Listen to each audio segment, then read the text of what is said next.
안녕하세요. 참 고민되는 상황이 있어서 유튜브 채널에 사연을 올려 조언을 좀 구하고자 합니다.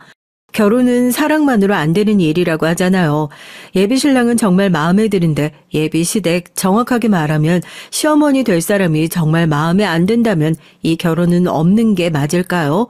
계속 하는 게 맞을까요? 한바탕 폭풍이 지나가고 나서 부모님도 제 선택에 맡기겠다 말씀하셨지만 정작 바보 같은 딸은 이 상황에서도 사랑 때문에 고민을 하고 있다는 것이 참 한심하기도 하네요. 이 지독한 얘기의 결말을 어떻게 맺으면 좋을지 구독자분들이 함께 머리를 맞대고 고민을 해주셨으면 좋겠습니다. 제가 성격이요 참 소심하고 남한테 큰 소리 한 번을 못 내고 누가 나한테 뭐라고 하면 그래 내가 잘못했나 보다 그러고 넘어가는 성격이에요. 참 답답한 성격이죠. 핑계를 대는 건 아니지만 어렸을 때 있었던 일이 사람의 성격에 큰 영향을 끼치는 것 같기도 해요. 제가 4살 때였던가 잘 기억도 안 나는 그 시기에 저희 엄마가 집을 나가셨어요. 어렸을 때 기억을 떠올려 보면 엄마랑 아빠랑 제가 집에 있는 걸 아랑곳하지 않으시고 목소리를 높여서 막 싸우시고 그러셨거든요. 결국 백기를 먼저 든 건 엄마였습니다. 엄마 왜 그래? 엄마 어디 가는 거야? 아니야, 엄마 안 돼, 가지 마. 지연아 미안하다. 원망하려거든. 네 아버지 원망하렴. 그리고 지연이 넌 커서 절대로 아빠 같은 사람 만나지 말아라. 누가 뭐래도 너만 바라봐주고 너만 아껴주는 사람 만나. 엄마가 끝까지 지연이 엄마 해줬어야 되는데 못 지켜줘서 미안해.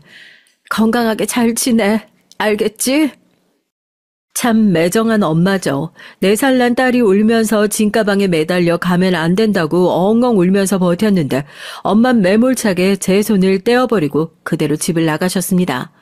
그때부터였을까요? 하나밖에 안 남은 가족이지만 제 마음속에선 언제부턴가 아버지에 대한 설명할 수 없는 미움이 피어올랐어요.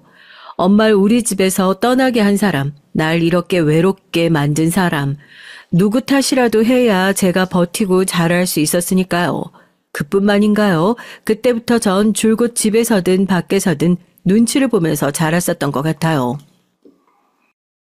아빠 죄송해요. 제가 잘못했어요. 제가 다시는 안 그럴게요. 한 번만 용서해 주세요. 집에서 조금이라도 아빠가 불편한 기색을 내비추면 혹시나 이러다가 아빠도 엄마처럼 짐을 싸들고 나가버리기라도 할까봐 그렇게 내가 완전히 혼자가 될까봐 늘 전전긍긍하면서 지냈던 거죠. 그런 소심한 성격은 집안에서만 그랬던 게 아니에요. 학창시절을 보낼 때 친한 친구가 생길 때마다 전 항상 내가 좋아하는 이 사람이 내가 사소한 실수라도 하면 내 옆에서 떠나지 않을까 늘 불안하고 초조했습니다. 뭐 간호사가 되겠다고? 맨날 병원에서 피 터지는 것도 봐야 되고 너 성격이 그렇게 약하고 물러터져가지고 그런 일이라 제대로 할 수 있겠어?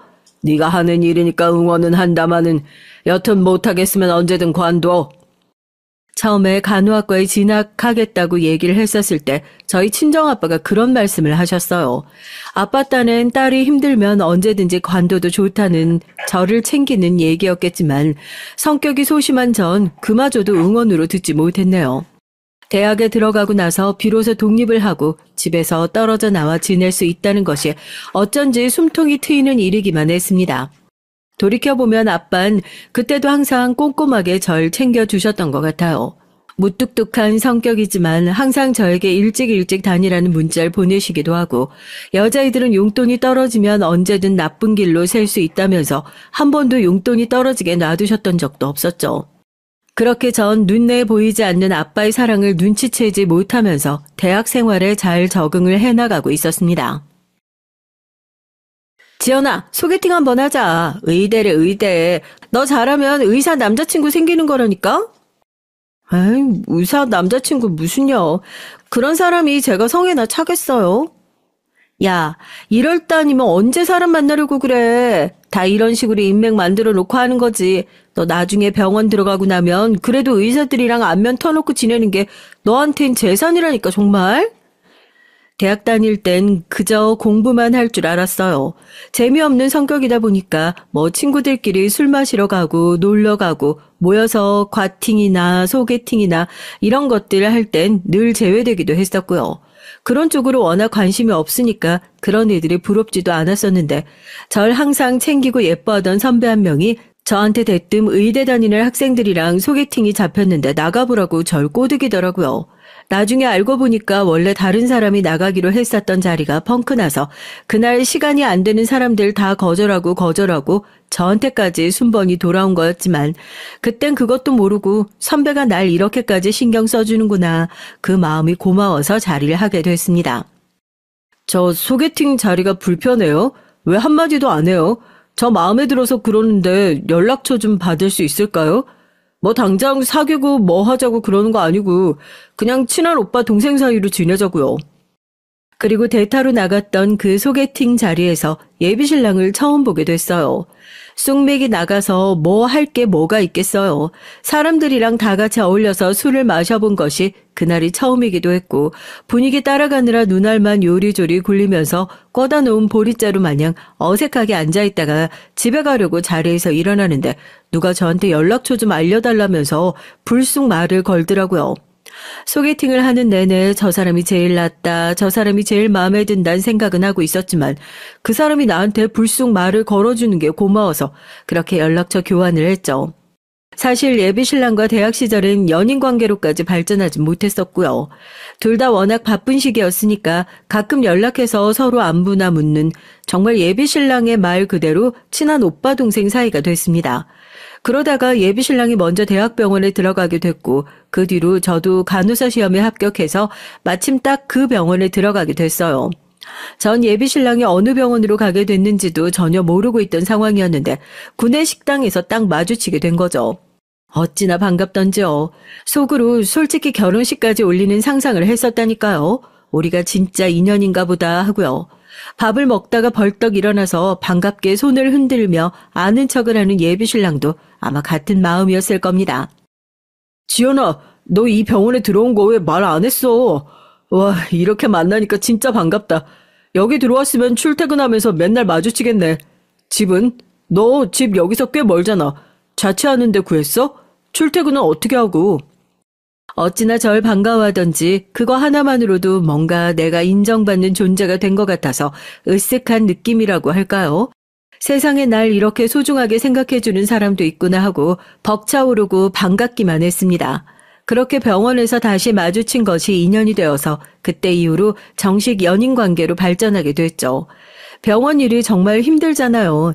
초반엔 적응하는 것도 버거워했는데 그때마다 옆에서 무한한 정신적인 지지를 보내주었던 것도 예비신랑이었고 저도 가족한테 하지 못하는 얘기를 예비신랑한텐 서스럼 없이 털어놓을 수 있었습니다. 난 정말 좋은데 아마 어머님이 날 별로 안 좋아하실 것 같아요.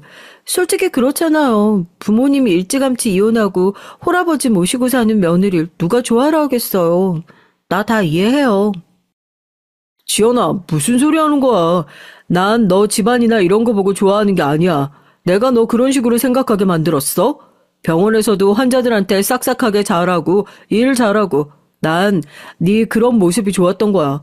그리고 막말로 나도 홀어머니인데 네 말대로 따지자면 너희 집에서도 날 싫어해야 맞는 거 아니야? 예비신랑과 슬슬 결혼 얘기가 나오면서부터 전 누가 뭐라고 한 것도 아닌데 괜히 혼자 주눅이 들어서 먼저 발을 빼기도 했었어요. 혹시라도 날 싫어하면 어쩌나 하는 괜한 두려움 때문이었죠. 제가 아는 예비신랑은 결혼 전부터 혼자 계시는 어머니를 끔찍하게 생각하는 사람이었어요. 예비신랑이 저한테 해준 얘기지만 예비시댁도 사연이 많은 건 마찬가지더라고요. 가정폭력에 계속 노출되어 있던 예비 시어머니께서 하나밖에 없는 아들을 위해 가정을 지키려고 계속 참고 버텨오다가 결국에 이혼을 하게 되신 거라고요. 그래서 자기는 어머니 고생하면서 사신 게 전부 자기 때문인 것 같아 더 잘해야겠다는 생각이 든답니다. 지연아, 솔직히 결혼 전부터 이런 부탁하는 거 네가 부담스럽다고 느낄 수 있겠지만 난 정말이지 우리 어머니랑 사이좋게 지내는 사람이랑 결혼하는 게 꿈이었어. 너한텐 좀 무리한 부탁일 수 있겠지만 우리 어머니랑 잘 지내줄 수 있을까? 아버지 등살에 시달리면서 사셨던 세월이 길다 보니까 성격이 좀 모나고 부족한 부분이 많을 수 있겠지만 넌 착하잖아. 너라면 충분히 우리 어머니 아픈 상처까지 보듬어 줄 수 있을 것 같아서. 무슨 그런 부탁을 해요. 당신 어머니면 나한테도 소중한 사람이에요. 당연히 잘해야 하는 게 맞죠. 그리고 지금은 어쨌든 내가 점수를 더 따야 하는 상황이니까 나도 최대한 노력해 볼게요. 잘할게요. 처음엔 정말 좋은 마음이었어요.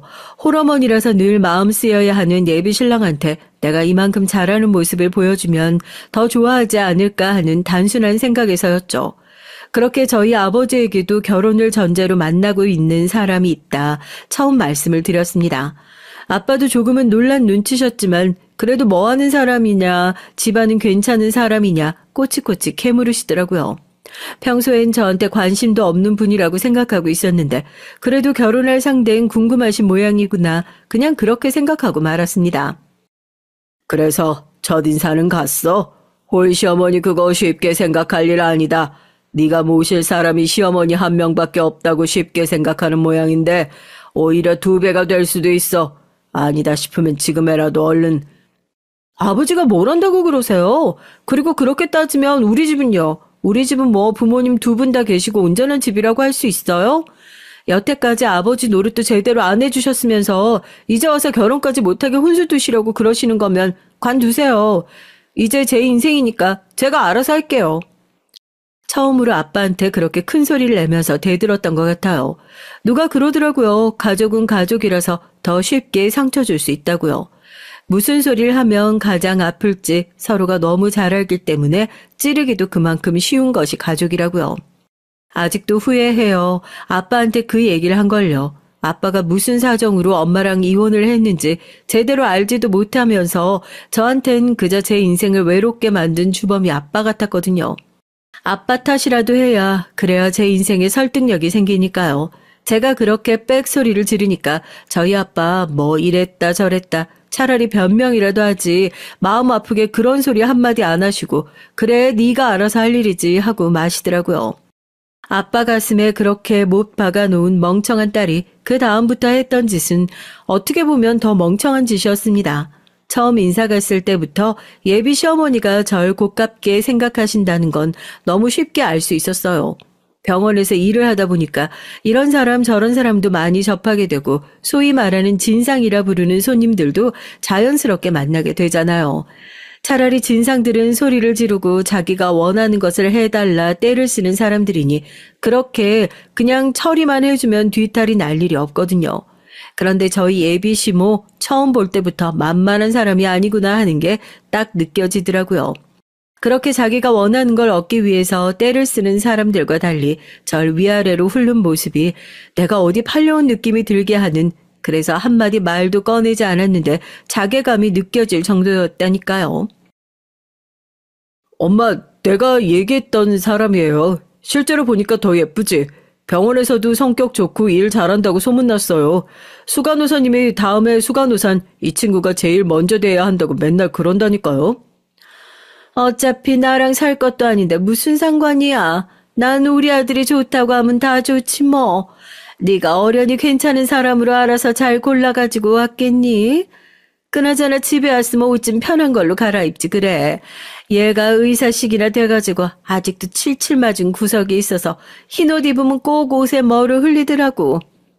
엄마랑 편하게 얘기하고 있을 테니까 들어가서 옷 좀 갈아입고 나와.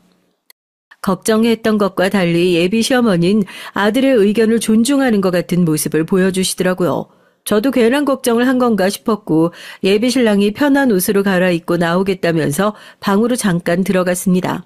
가만히 앉아만 있는 것도 아닌 것 같아서 예비 시어머니 옆을 열심히 쫓아다니면서 그릇과 냄비들을 옮기고 식사 준비를 하고 있었는데 예비 시어머니가 정말 아무렇지도 않게 지나가는 얘기를 하는 듯이 저한테 그러시는 거예요. 순간 내가 잘못 들은 건가 하고 귀를 다시 의심하게 되더라고요. 왜 하필 간호사예요? 사람 살리는 일은 의사도 있었을 텐데 의사를 하기엔 성적이 딸렸나? 아니면 뭐 의대 학비 감당하기에 집안이 너무 찢어지게 가난했다든가 뭐 그런 건가? 네? 어머님 지금 그게 무슨... 뭐 못 알아듣는 척을 하고 그래요? 내가 아들 의사까지 만들면서 의사 남편 얻어가지고 팔자 한번 고쳐버리는 머리 빈 간호사들을 한두 번 본 줄 알아요? 둘만 있으니까 솔직하게 얘기하는 건데 적당히 하고 분수 좀 알았으면 좋겠는데 우리 집 홀어머니 모시고 산다고 하니까 조금 모자라 보여서 어떻게 간호사여도 대충 비비면 될 줄 알았어요? 난 그런 걸로 알겠다고 하고 넘어갈 사람 아니니까 꿈 깨요. 예비 신랑이 자리를 비우자마자 예비 시어머니는 마치 다른 사람이 된 것처럼 저한테 한바탕 심한 말들을 쏟아내시더라고요. 표정 변화 하나도 없이 잔잔하게 웃으시면서요. 그때부터 보통뿐이 아니라는 건 알고 있었죠. 저도 이건 아니다 싶어서 지금은 제가 마음에 안 드실 수도 있겠지만 앞으로 살면서 노력하는 모습 보여드리겠다. 조금만 더 예쁘게 봐주셨으면 좋겠다 얘기를 하고 있는데 마침 예비신랑이 옷을 다 갈아입고 다시 주방으로 나왔습니다. 뭐야, 나 자리 비운 사이에 둘이 그새 친해진 거야? 무슨 얘기를 그렇게 딱 붙어서 하고 있어요? 아유, 친해지기는 무슨... 그냥 여기까지 오느라고 고생 많았다고 그런 얘기했지. 얼른 앉아 밥 먹자. 아가씨, 그 정도로 눈치 없는 사람 아니죠?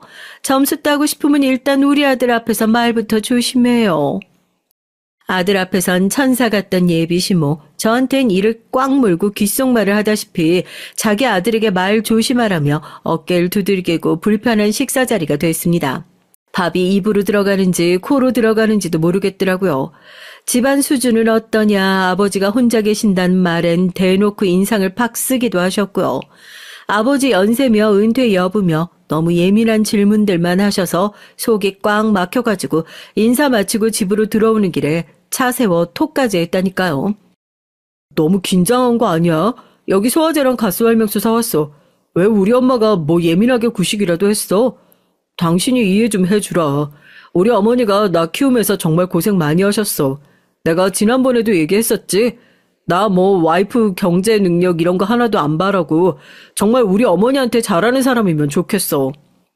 나도 어머니랑 참 잘 지내보고 싶은데 아무래도 당신 어머니가 날 정말 마음에 안 들어 하시는 것 같아 이 소리가 차마 입 밖으로 떨어지질 않더라고요. 예비신랑 얘기를 듣고 나서 이 사람한테 사랑받기 위해선 어머니 마음을 잡는 것이 우선이겠구나 싶었고 저 정말 의미 없이 땅을 파는 것처럼 예비 시어머니에게 일방적인 삽질을 계속해야 됐습니다. 언 땅에 삽질을 하는 느낌이었어요. 어찌나 쌀쌀 맞으시던지요.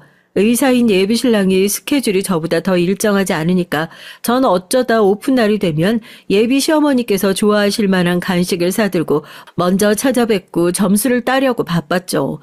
열에 7번은 문전박대 당하기 일쑤였고 나머지 3번 역시 어쩌다 문을 열어주시더라도 불편한 얘기로 시간을 가득 채우느라고 다녀오고 나면 소화제를 달고 살았습니다. 그래도 대학병원 간호사 정도면 머리가 영 나쁘다고 생각하진 않았었는데 내가 그렇게 마음에 안 들어하는 걸 보고도 계속 우리 집에 들락날락하는 걸 보면 끈기가 좋다고 해야 될지 머리가 나쁘다고 해야 할지 내가 통 분간이 안 가네. 원래 이렇게 좀 뻔뻔한 스타일이에요? 내 마음은 안 바뀌니까 그런 줄 알아요. 나도 이렇게 아가씨 불러 앉혀놓고 나쁜 소리 하기 싫어. 왜 나만 나쁜 사람 만들고 그래? 어머님, 저 마음에 안 들어 하시는 거 저도 알고 있어요.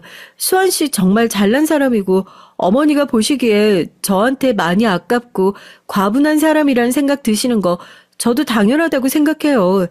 제 눈에도 그렇게 멋진 사람이니까 다른 사람들 눈에도 멋질 거고 어머님 눈엔 정말 세상에서 가장 멋진 아들일 거고요. 살면서 부족한 건 제가 어떤 식으로든 메꿔 나갈 테니까 저한테도 한 번만 기회를 주시면 안 될까요? 어머님이 보신 것처럼 저 다른 건 모자랄 수 있어도 끈기 하나는 좋은 사람이거든요. 부탁드릴게요. 그래, 네가 그렇단 말이지. 예비 시모의 눈빛이 꼭 저한테 이렇게 말하는 것 같더라고요. 제가 그 말을 꺼낸 게 화근이었을까요? 차라리 무시가 나았겠다 싶을 정도로 그 뒤부턴 그 지독한 괴롭힘이 시작됐습니다. 학창시절에도 이런 식으로 친구들한테 따돌림을 당해본 적이 없었는데 어찌나 교묘하게 괴롭히시던지요. 너 오늘 쉬는 날이라면서 이따가 오후 4시 정도 해서 시간 맞춰 우리 집으로 와라. 할 말이 있으니까. 예비 시어머니께서 저한테 먼저 연락을 한 번도 주신 적이 없었는데 그날따라 저한테 먼저 연락을 주시더라고요.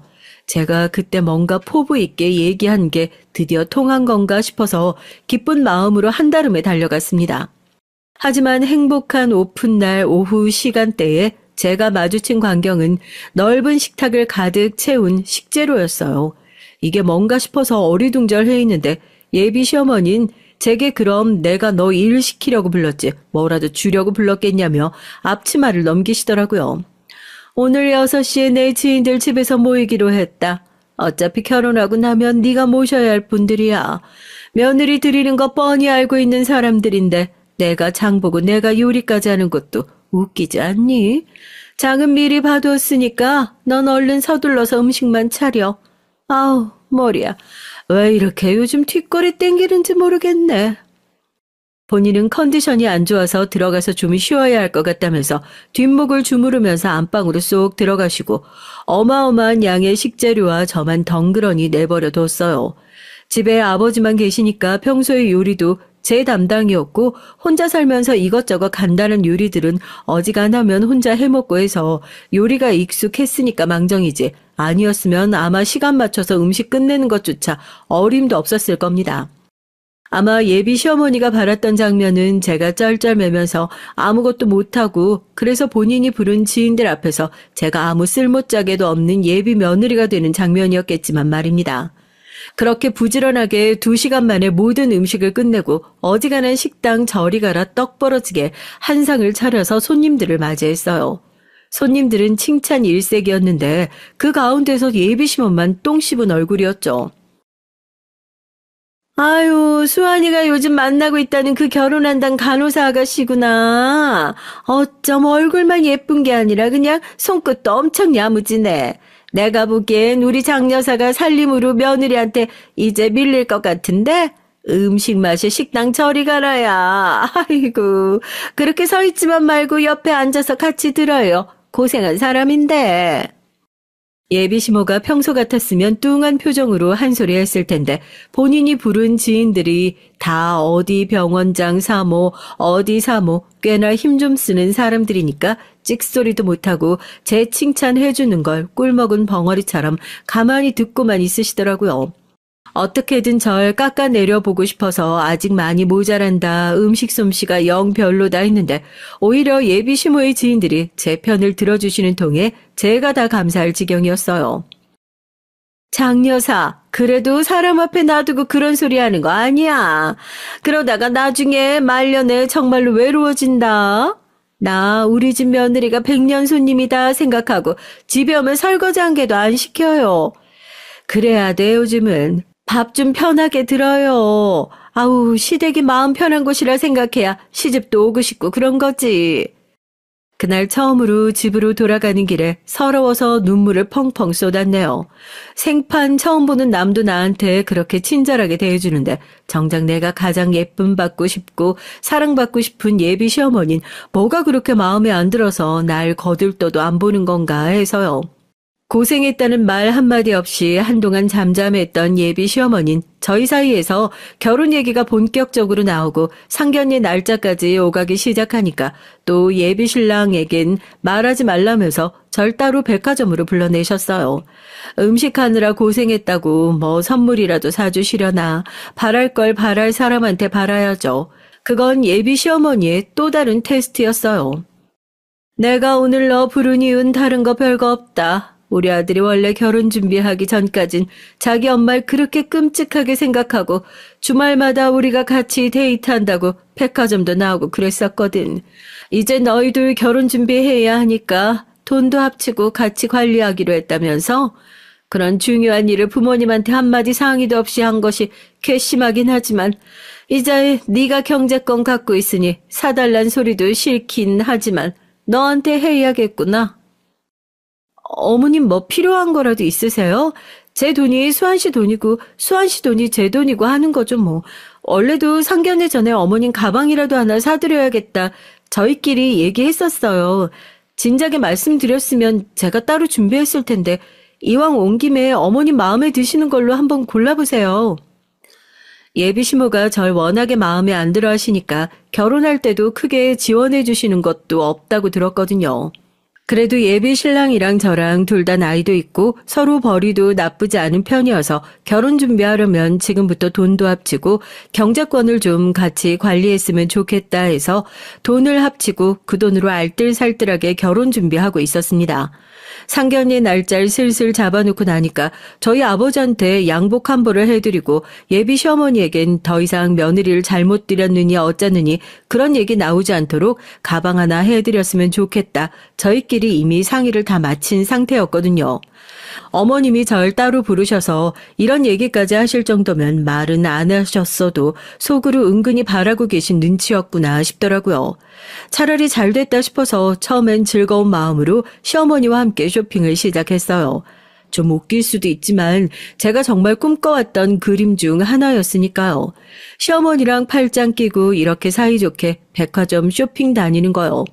하지만 얼마 못 가서 제 얼굴에 웃음기가 싹 사라졌습니다.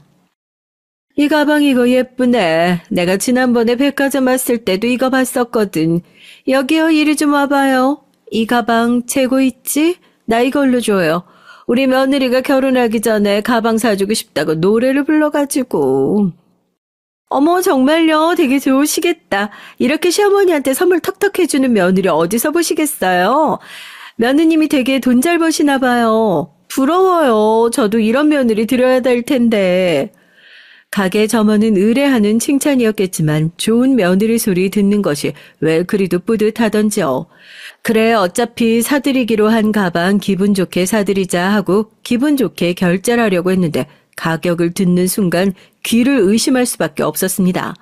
아무리 그래도 결혼을 하는데 아무런 보탬도 없었던 예비 시어머니가 적당한 가격 선에서 선물을 고르실 거라고 정말 당연히 생각하고 있었거든요. 그런데 가방 가격이 700만 원이더라고요. 네? 700만 원이요? 아니 무슨 가방이... 왜? 나한테 그 정도 가방 사주려고 하니까 이제 아깝기라도 하니? 설마 이 돈 없어가지고 벌벌 떨고 그러는 건 아니지? 너 겨우 수준이 그 정도밖에 안 되는 건 아니니? 하여튼 백화점에서 나 쪽팔리게 만들기만 해봐. 내가 정말 가만 안 둘 거니까. 의사 아들 데려가면서 겨우 700만 원짜리 가방 정도 싸게 먹히는 거 아니냐. 설마 백화점에서 이 돈 없어가지고 자기 쪽팔리게 만들려고 그러는 건 아니지 않냐 하면서 거의 협박조로 가방을 뜯어가시더라고요. 갑자기 예상에도 없던 너무나 큰 지출을 하게 돼서 저도 당황하고 계산을 해주는 점원도 난처한 눈치로 절 쳐다보는데 어쩌겠어요. 저렇게까지 압박을 주시는데 군소리 없이 사드릴 수밖에요. 혼자서만 쇼핑백을 흔들면서 룰루랄라 신이 나셨더라고요. 공용으로 쓰는 통장에 갑자기 700만 원이라는 큰 지출이 나오니까 예비 신랑도 놀라서 바로 전화가 왔어요. 제가 자초지종을 설명하니까 한숨을 푹 쉬면서 어머니 좀 바꿔줄 수 있냐 그러더라고요. 아니 아들, 내가 설마 며느리가 얼마나 힘들게 돈 버는 줄 아는데 700만 원씩이나 되는 가방을 사달라고 내가 먼저 졸랐겠어? 백화점 왔는데 나는 안 산다고, 이런 거 필요 없다고 그렇게 말을 했는데 아니라고, 이거 사드려야 자기 마음 편할 것 같다고 계속 조르는 바람에 내 스타일도 아닌 거 억지로 샀다니까. 제가 코앞에 있는데 예비신랑과 통화를 하시면서 뻔뻔하게 거짓말까지 하신 태도를 보고 얼마나 어이가 없던지요. 저한텐 입모양으로 그럼 아들한테 내가 갖고 싶어서 샀다고 하리 하면서 또 한 번 저의 입을 막으시더라고요. 고스란히 화살은 저에게로 돌아왔고 전 어쩔 수 없이 예비 시어머니를 위해 또 한 번 마음에도 없는 거짓 해명을 할 수밖에 없었어요. 원래 상견례 전에 가방 하나 해드리려고 했던 것도 사실이고 예상보다 지출이 커서 깜짝 놀랐죠. 이 돈 내가 다시 메꿔 놓을 테니까 너무 걱정하지 말고 저도 어머니랑 쇼핑 끝내고 들어갈게요. 됐어. 그 돈은 내가 채워놓을게. 당신 성격에 설마 우리 어머니 부축해서 그런 비싼 가방 샀겠어? 안 봐도 뻔하지. 우리 어머니가 따로 연락해서 불러낸 거야? 앞으로 그런 일 있으면 나한테 먼저 연락을 해. 저도 쉬는 날 마음 편하게 쉬고 싶죠. 결혼 앞두고 예비시댁에 점수 좀 따보겠다고 나간 게 그게 어디 제 잘못인가요? 예비신랑 입장에선 자기한테 먼저 얘기했으면 자기가 막아줄 수 있는 일을 말하지 않아서 일을 키운 것 같다면서 한 소리겠지만 하루 종일 고생한 것도 나고 그동안 예비 시어머니 점수 따겠다고 고군분투한 것도 난데 괜히 서운한 마음이 드는 건 어쩔 수 없더라고요. 이런 식으로 절 계속 시험하는 듯한 일들은 계속됐습니다. 하루는 친구들 모임 중이니 와서 무조건 인사를 하고 가야 한다면서 퇴근하고 집에 가려는 절 돌려 세워서 술을 마신 예비 시어머니의 대리운전을 시킨 건 물론이고 이제 막 혼수 알아보고 있는 저희한테 연락해서 본인 냉장고를 7년을 쓰셨다면서 혼수만 보지 말고 어머님 집에 있는 냉장고도 이참에 같이 바꿔주는 게 어떻겠냐는 소리를 하시더라고요. 정말 이제 믿기지가 않으시죠? 저도 들으면서 이게 내가 제대로 들은 게 맞나 몇 번이나 의심이 되더라고요. 결혼을 행복하려고 한다고 그러는데 난 솔직히 요즘 잘 모르겠어. 이게 진짜 행복하려고 하는 결혼이 맞는지. 계속 압박감만 느끼고 내가 요즘 자다가 몇 번을 벌떡벌떡 일어나는지 몰라. 상견례 진행하기 전날까지 이게 정말 맞는 결혼인지 모르겠다며 고민을 하는 예비 신랑과 작은 말다툼이 있었고 제가 잠깐 마음을 진정하기 위해 핸드폰을 두고 자리를 비운 사이 계속 울리는 핸드폰 카톡에 예비 신랑이 제 핸드폰을 보게 됐어요. 그러면서 그간 예비 시어머니가 거의 개인 비서처럼 저한테 연락을 하고 무리한 부탁을 하게 된 것까지 알게 됐죠. 혹시라도 심란해 할까봐 딱히 말을 하지 않았었는데 꽤나 충격이었을 겁니다. 병원에서 온 급한 용무인 줄 알고 받았는데 그동안 우리 어머니한테 이런 연락 받고 있었던 거야? 왜 나한테 얘기 안 했어? 난 그냥 당신이 단순히 결혼 전에 다른 여자들처럼 우울한가 보다 하고 그랬었던 건데 정말 미안해. 내가 어머니 다시는 이러지 못하게 따끔하게 주의 줄게. 그동안 예비 시어머니가 절 괴롭혔던 일을 예비 신랑에게 솔직하게 얘기하게 됐고 그렇게 눈물을 쏟고 화해를 하게 됐어요. 오히려 예비 시어머니 덕분에 둘의 사이는 더욱 단단해지기만 했죠. 전날 엄청 울고 퉁퉁 부은 눈으로 다음날 상견례의 당일이 되어 아버지가 대구에서 서울까지 늦을까봐 새벽 기차를 타고 올라오셨습니다. 그런데 시간이 다 되어가는데도 뭐 출발을 했니 어쨌니 연락 한 통이 없으시더라고요. 혹시나 하는 마음에 제가 먼저 안부도 물을 겸 예비 시모에게 먼저 연락을 드렸어요. 어머 맞다. 오늘이 상견례 날이었지. 어머 어쩜 좋니. 내가 오늘 중요한 약속을 잡아둔 걸 깜빡하고 2시면 내가 그 약속 가야 할 시간이라 아무래도 상견례는 취소해야 될 것 같구나. 다음 주 이 시간에 다시 진행하면 되지 않겠어? 식당이야 다시 예약하면 되는 거고 뭐가 문제니? 네? 그게 무슨 말씀이세요? 그럼 저희 아버지는요?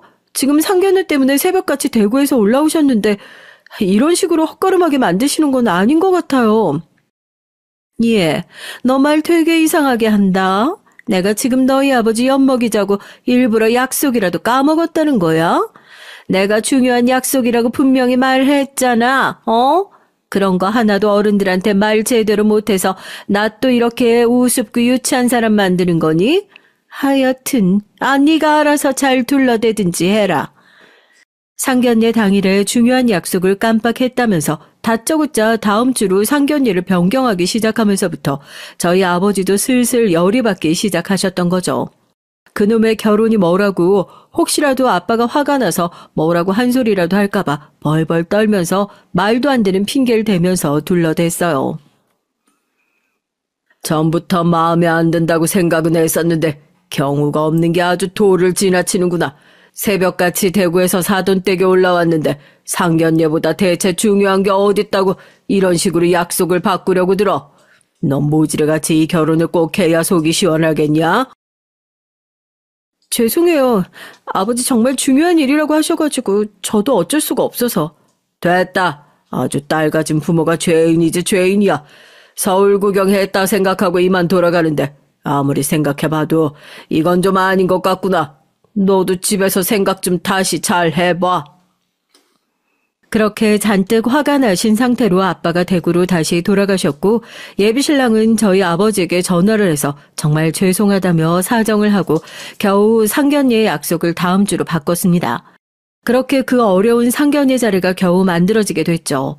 저희 아빠는 아직도 약속을 바꾼 것에 대해 화가 잔뜩 나 있었던 상태라서 예비 시어머니를 보자마자 아이고 이거 얼굴 한번 뵙기가 참 힘듭니다 그래 하면서 일부러 비꼬듯이 얘기를 했지만 그런 말 한마디에 신경 쓰실 위인도 아니시거든요. 저희 시어머니 못 들은 척하고 죄송하다는 사과 한마디 없이 고개를 빳빳하게 쳐든 채로 아들 자랑에 여념이 없으시더라고요. 그 모습을 보며 저희 아빠는 더욱 기가 막히실 뿐이었죠. 아들 의사로 키운다는 게 어디 쉬운 일이겠어요. 간호사야 요즘 뭐 간호학과 들어가서 졸업만 하면 자격증이 그냥 나오는 거지만 의사는 좀 다르잖아요. 요즘엔 간호사나 간호조무사나 구분도 안 된다고 그러더라고요. 하여튼 우리나라 의료가 이게 문제예요. 자격 시험을 좀 확실하게 해놔야 무시를 안 당하는데. 아무리 그래도 상견례 자리잖아요. 저희 아버지가 와 계시는 자리고요. 저한테 모욕적인 소리를 하면서 긁을 수 있다고 생각해도 저희 아버지한테까지 설마 하니 저런 소리를 하실 줄은 꿈에도 몰랐습니다. 저런 소리를 들으시고도 딸이 좋아하는 남자니까, 딸이 결혼하고 싶다고 했던 남자니까 한마디 화도 내시지 않고 그냥 허허실실 웃는 아버지를 보면서 제 속이 다 상하더라고요. 정말 누구 말대로 이렇게까지 해서 결혼을 해야 하나? 내가 정말 다른 사람들 눈엔 남자가 미쳐있는 여자로 보일 수도 있겠구나 싶어서요. 뭐 우리 며느리 되래가 그렇다는 게 아니라요. 제가 예전에 얘한테도 한번 물어본 적이 있었는데 어쩌다가 사돈께선 간호사 시킬 생각을 하셨어요. 아니 그렇잖아요. 딸도 하나밖에 없는데 제가 딸 하나밖에 없었으면 이렇게 힘들고 그냥 몸 써야 하는 일은 되도록 안 시킬 것 같거든요. 그런데 굳이 허락을 해주신 이유가 뭔가 싶어서요. 형편이 많이 어려우신가 싶기도 하고요. 만약에 그러신 거면 애들 결혼하는데 뭐 보태주시기는 많이 어려우시겠다. 그쵸? 저희 아빠가 무슨 얘기가 나와도 화 한 번을 안 내고 꾹 참고 듣고 계시다가 저한테도 예비 시모가 같은 얘기를 했다는 말에 기가 차다는 듯이 헛소리를 내면서 웃으시더니 아무 말씀 안 하시곤 예비 신랑을 노려보시더라고요. 분위기가 싸하게 가라앉은 걸 먼저 눈치챈 예비 신랑이 그제서야 다급하게 예비 시모의 입을 막아보려고 했지만 이미 한 번 터져버린 입은 그렇게 쉽게 다물어질 생각을 안 했습니다. 조용하게 듣고만 계시던 저희 아빠가 그제서야 딱 한 말씀 하시더라고요. 그럼 그렇게 잘난 집에서 뭘 해주실 수 있냐고요. 거기서 상황이 역전됐습니다. 얘도 귀한 딸인데 그러면 그쪽은 내가 이렇게 귀한 딸 보내주는데 뭐 해줄 수 있겠어요? 의사사위 보는데 없는 돈도 만들어 와라. 지금 이 말씀 하시는 겁니까? 귀한 내 딸 보내는데 그러면 신랑 쪽에선 제대로 된 아파트라도 한 채 해올 수 있겠어요? 당연히 신랑 쪽에서 하는 거니까 그 정도는 할 수 있겠죠. 그 집 받고 나면 저희도 기분 좋게 사위 병원 하나 해드릴 수 있습니다. 그 정도 능력 되고요. 아니 간호사 딸이랑 의사 아들이 같아요? 진짜 보자 하니까 기가 막혀서 딸 팔아가지고 지금 의사 사위 얻으려고 하는 수작인 거 누가 모를 줄 알아요? 거지들 주제에 양심도 없지. 팽팽한 기싸움이 계속되다가 결국 먼저 긁혀버린 시모가 숟가락을 팩 하고 집어던지면서 자리에서 일어났고 그 소리를 듣자마자 저희 아빤 자리에서 결국 먼저 벌떡 일어나 버렸습니다. 당황한 예비신랑이 죄송하다면서 저희 아빠를 붙잡았지만 이미 화가 잔뜩 나신 아빤 잠깐 어디에다가 전화를 좀 하고 오겠다면서 먼저 자리를 비우셨어요. 저도 이 상황을 어떻게 해야 하나 전전긍긍하고 있었죠. 예비 시모는 뭐 이런 경우 없는 집구석이 다 있냐면서 제가 앞에 앉아 있는데도 들으란 듯이 궁시렁거리며 짐을 먼저 싸서 일어나려고 했어요. 그리고 5분 뒤 정말 상상할 수 없는 일이 벌어졌습니다. 저희 아빠가 통화를 마치고 들어오니까 방금까지 궁시렁거리고 있던 예비 시모도 뭔가 그 분위기에 쫄았는지 입을 다물고 눈치를 보고 있었죠. 식탁 위에 올려놓은 예비 신랑의 전화기가 울리기 시작했습니다. 발신자를 확인한 예비 신랑이 어떻게 해야 하는지 당황한 눈치였고 저희 아빤 그 전화가 마치 누구에게서 온 전화인지 다 안다는 것처럼 전화를 받으라는 제스처를 취하셨어요. 저희 병원장님 전화셔서요.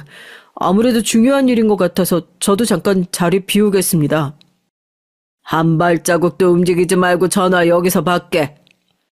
저희 아빠가 왜 저러시나 했는데 전화를 받은 예비신랑이 네네 하고 대답을 하더니 네? 하고 믿기지 않는다는 듯이 저희 쪽을 돌아봤어요. 정확히 말하면 저희 아빠 쪽이었죠. 망연자실한 얼굴로 전화를 끄는 예비신랑이 자리에 털썩 앉고 신이 난 예비시모는 이것 좀 보라고 얼마나 잘난 아들이면 병원장한테 직접 전화가 오겠냐고 저희한테 자랑이라도 하는 것처럼 또 거들먹거리기 시작했습니다. 엄마 제발 입 좀 다무세요. 그 입 좀 다무시라고요. 여기 계신 장인어른이랑 저희 병원장님이랑 절친한 친구시래요. 엄마 덕분에 엄마 아들 지금 병원에서 모가지 날아가게 생겼다고요. 뭐? 아니 이런 거지 같은 집구석이 어떻게 너네 병원장이랑 친구란 말이냐? 다 거짓말 아니야? 거지 같은 집구석은 친구도 없는 줄 아는 무식한 집구석인가 보네. 그쪽 아들 다니는 병원, 내 딸 다니는 병원, 그 병원 병원장이 어렸을 때부터 대구에서 나랑 호영호재하면서 지내던 내 후배놈입니다. 나한테 워낙에 받은 은혜가 많아서 내 말 한마디면 저 친구 말대로 병원에서 바로 모가지가 날아가는 건 시간 문제도 아니죠. 내가 그렇게 성격이 좋지가 않습니다. 내 딸이 어디 가서 오른쪽 뺨을 맞고 들어왔다 하면 오른쪽 뺨은 물론이고 왼쪽 뺨까지 2대는 때려줘야 속이 풀리는 사람인데 그동안 얼마나 구박을 하셨을 겁니까? 그거 다 갚으려면 당신 아들 모가지 자르는 걸로 속이 안 풀릴 것 같은데요. 아이고 사돈, 아유 이게 갑자기 무슨 그런 말씀을 하십니까? 사위사랑은 장인 어른이라고. 제가 정말 입이 방정이지 제가 이거 사돈 어른도 못 알아뵙고 정말 큰 실수를 했습니다. 한 번만 용서해 주시면. 저도 깜짝 놀랄 수밖에 없었어요. 아빠가 저한테 그런 소리를 한 번도 하셨던 적이 없으셨으니까요. 제가 벌써 그 병원에 들어간 지가 몇 년째인데 그동안 저한테조차 한마디 말씀도 안 하시다가 얼마나 화가 나셨으면 친한 고향 후배한테까지 전화해서 인맥으로 입김을 넣으시는 모습을 보고 저희 모두 경악할 수밖에 없었죠. 예비 시어머니의 달라진 태도가 그 중에서도 가장 기가 막혔습니다. 사실을 알자마자 대단한 인맥, 대충 어림잡히는 재산이 계산기가 다 돌아갔는지 바로 저희 아빠 앞에 무릎을 꿇고 납죽 엎드려서 자기가 그동안 잘못했다면서 한 번만 선처를 부탁드린다. 자기 아들 좀 예쁘게 봐주셨으면 좋겠다. 정말 자기 아들을 위해서 못할 게 없는 엄마구나. 그 눈물 나는 모성애가 치가 떨리게 싫더라고요. 예비신랑은 그런 예비시모가 창피해서 얼른 일으켜 내보내려고 했고요. 어차피 이런 시어머니 밑에 내 딸 시집 보내고 싶은 마음 하나 없는데 자네가 한번 정해보지. 우리 딸 시어머니 없는 집에 시집 보내고 간섭 없이 살게 해줄래? 아니면 파혼하고 평생 빌빌거리면서 살래? 아휴, 뭐하고 있어. 얼른 알겠다고 말씀드려. 얼른 엄마 얼굴 안 보고 산다고 그래. 그래도 착한 예비신랑 어떻게 그 자리에서 차마 자기 엄마 얼굴 평생 안 보고 살겠다는 소린 안 나오는지 말없이 고개를 푹 숙이더라고요. 죄송하다고 연신 사과를 하면서요. 돈 때문에 부모까지 내다버리는 파렴치한 놈은 아닌 것 같은데 어떻게 저런 부모 밑에서 저런 자식이 나왔는지 모르겠다면서 저희 아빠는 혀를 끌끌 차셨죠. 안절부절 못해하는 예비 시어머니 앞에서 아무리 생각해봐도 이 결혼은 도저히 안 되겠다면서 조금 더 생각을 해보겠다고 호통을 치시고 아빠는 절 데리고 자리를 떠나셨습니다. 예비 신랑 생각만 하면 물론 지금이라도 다시 이 결혼 어떻게든지 마무리 짓고 싶지만 아빠 말씀대로 저런 시어머니 밑에서 시집살이 당할 생각을 해보면 지금이라도 기회가 주어졌을 때 어떻게든 이 결혼을 무르는 것이 맞나 싶더라고요. 결정은 네 몫이야. 아빠는 어떻게 하든지 간에 네 뜻에 따를 거다. 네가 결혼을 하고 싶다고 하면 그렇게 하고 파혼하고 싶다고 해도 원망 안 할 거다. 대신에 네가 정말 행복해지는 길이 뭔지 잘 생각해봐. 평생을 우유부단하게 살았던 제가 막상 이렇게 선택의 기로에 놓이니까 정말 어떤 답이 현명한 선택이 될지 고민만 되는 상황이에요. 이제 다시 이런 일 없게 하겠다는 예비신랑의 말을 마지막으로 믿어보고 이 결혼을 계속하는 게 좋을까요? 아니면 정말 마지막으로 저에게 주어진 기회라 생각하고 지금이라도 빠르게 파혼하는 게 맞을까요? 현명한 구독자 선생님들의 해답이 간절하게 필요한 상황입니다. 전 간호사로 일하고 있습니다. 10년 가까이 대학병원 간호사로 눈코 뜰 새 없이 바쁘게 살아가다가 작년에 개인 병원으로 이직하게 됐어요. 감사하게도 대학병원에서 함께 근무하시던 교수님께서 절 좋게 봐주신 모양이신지 개원하시면서 먼저 스카우트 제의를 해주셨습니다. 곁에서 오래 일하면서 환자에게도 함께 일하는 의료진에게도 늘 매너 있고 의료인으로서 최선을 다하는 모습에 내심 존경하는 마음을 품고 있던 분의 제안이었기에 기쁜 마음으로 과감히 자리를 옮기게 됐어요. 예비 신랑을 처음 만나게 된 것도 바로 이 병원에서였습니다. 저희 병원에 환자로 처음 내원한 신랑은 첫인상부터 순하고 상냥한 사람이었어요. 당시 전 그간 워낙 간호사로서 바쁘게 살아오기도 했고 딱히 결혼에 대한 생각이 있는 것도 아니었기 때문에 그냥 인상이 참 좋은 분이시구나 정도의 감상이었습니다. 그래서 신랑이 처음 제게 호감을 표시했을 때에도 사실 만나볼 생각은 크게 들지 않았어요. 대학병원에서 오래 근무하면서 마주치게 되는 환자분이나 보호자들 중에서도 간호사에게 관심을 보이는 분들이 꽤 계셨거든요. 그런 분들 중엔 의료인으로서 직업정신을 발휘해 보인 친절을 호감으로 착각해 부담스러울 정도로 다가오시는 분들도 있었고요. 그런 일로 몇 차례 곤욕을 치러 보니 일을 하다 만나게 된 사람의 이성적 관심은 자연스레 방어적으로 행동하게 됐습니다. 심드렁한 제 대응에도 신랑의 반응은 산뜻했어요. 제게 호감 표시는 하면서도 결코 선은 넘지 않았죠. 자신의 일방적인 마음이 혹여 제게 부담이 되진 않을지 늘 신경을 기울이고 배려하는 게 신기했습니다. 절 좋아한다고 한 사람은 많았어도 제 의사를 이렇게까지 존중하는 사람은 흔치 않았기 때문에 저 또한 신랑에게 호감을 가지게 됐고 1년 가까운 연애 기간 동안 한결같이 자상하고 배려심 넘치는 모습에 결혼을 결심하게 됐어요. 구체적으로 얘기가 나오게 된 건 연애하고 1년 남짓 지났을 때였지만 사실 신랑의 가족들과는 이전부터 인연이 있었습니다. 제가 근무하는 병원이 신랑의 본가 동네에 있어서 신랑 부모님들께서도 내원하신 적이 있거든요. 처음 오셨을 땐 신랑에게도 따로 언지를 안 하고 오셔서 저도 그분들이 신랑의 부모님인 줄은 까맣게 몰랐습니다. 아마 신랑에게 만나는 사람이 있다는 걸 아시곤 궁금한 마음에 절 보러 오셨나 봐요. 그날 저녁에 신랑을 불러다 앉혀놓고 아가씨가 인상도 좋고 너무 싹싹하더라며 절 칭찬하시고 마음에 들어 하셨다고 하더라고요. 뒤늦게 사실을 안 신랑이 깜짝 놀라서 제게 이실직고를 하면서 그제야 저도 얼렁뚱땅 신랑 부모님들과 첫 대면을 하게 됐다는 사실을 알게 됐습니다. 그렇게 자연스레 안면을 트게 되고 식사 자리에도 여러 번 초대받게 되면서 신랑의 가족들과도 가까워지게 됐죠. 신랑은 형제가 많아요. 손 위로 형님이 1분, 누님이 2분 계십니다. 요즘 저렇게 형제 많은 집은 흔치 않아서 처음엔 좀 당황스러웠어요. 결혼할 사람에게 손위 형제가 3이나 있다고 하면 누구나 이런 반응 보이지 않을까요? 먼저 결혼한 간호사 선배들의 이런저런 결혼 얘기 중에도 시댁 형제 자매와의 갈등에 대한 부정적인 얘기도 제법 들어온 터라 걱정스러운 마음이 드는 것도 사실이었습니다. 게다가 전 외동에 부모님이 맞벌이셔서 거의 혼자 자랐다고 해도 과언이 아니거든요. 그래서 형제가 많은 집안 분위기에 익숙하지도 않고 형제가 있는 친구들에게도 늘 형제와 다투는 얘기만 잔뜩 드러나서 그런지 신랑의 가족과 잘 어울릴 수 있을지 염려가 됐습니다. 결과적으로 그런 제 염려는 기우였지만요. 직접 만나게 된 신랑의 가족들은 꼭 신랑을 닮은 사람들이었어요. 누구 하나 모난 사람 없이 사람들이 참 양순하고 수더분했습니다.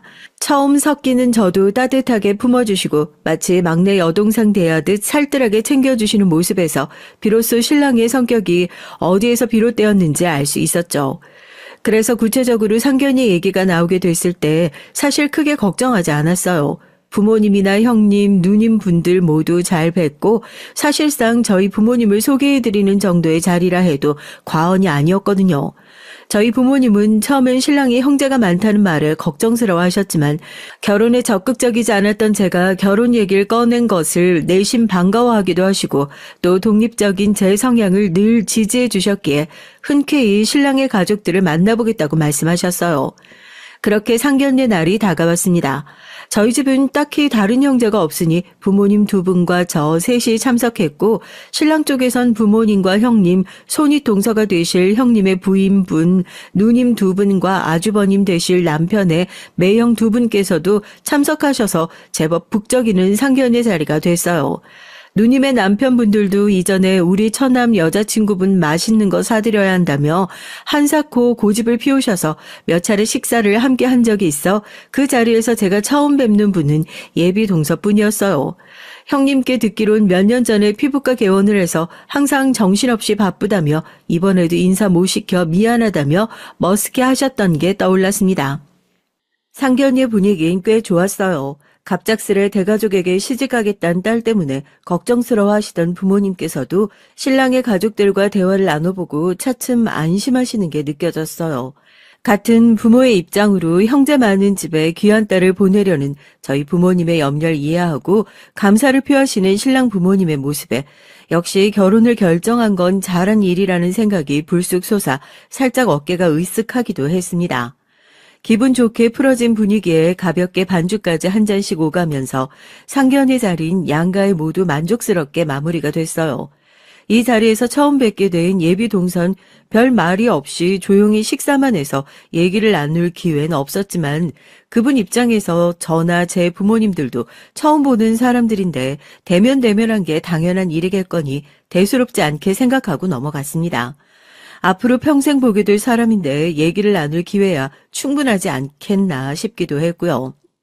형님을 통해 예비 동서에게 넷이서 식사라도 한번 하자는 연락을 받게 된 건 상견례의 바로 다음 날이었습니다.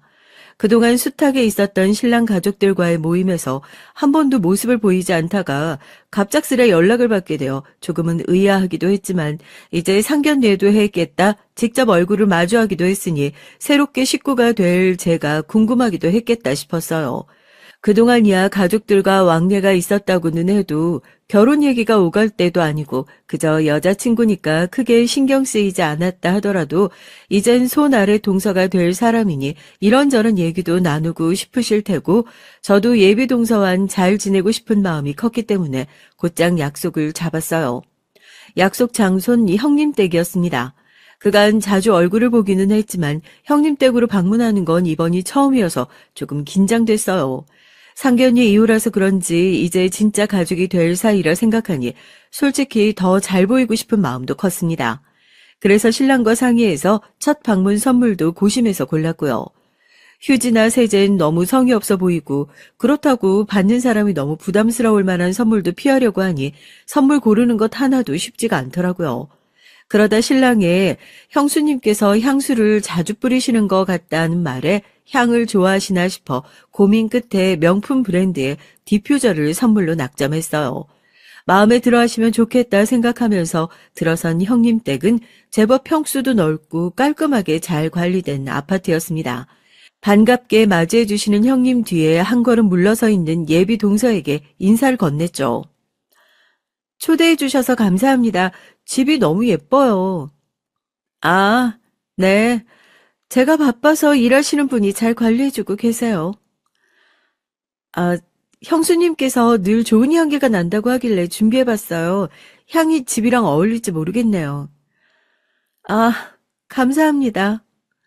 순간 예비동서의 입꼬리가 어색하게 올라가는 것 같았지만 어서 들어오라고 재촉하는 형님께 정신이 빼앗겨 넘어갔죠. 저희가 온다고 이것저것 준비하신 모양인지 벌써 집안에선 맛있는 냄새가 났습니다.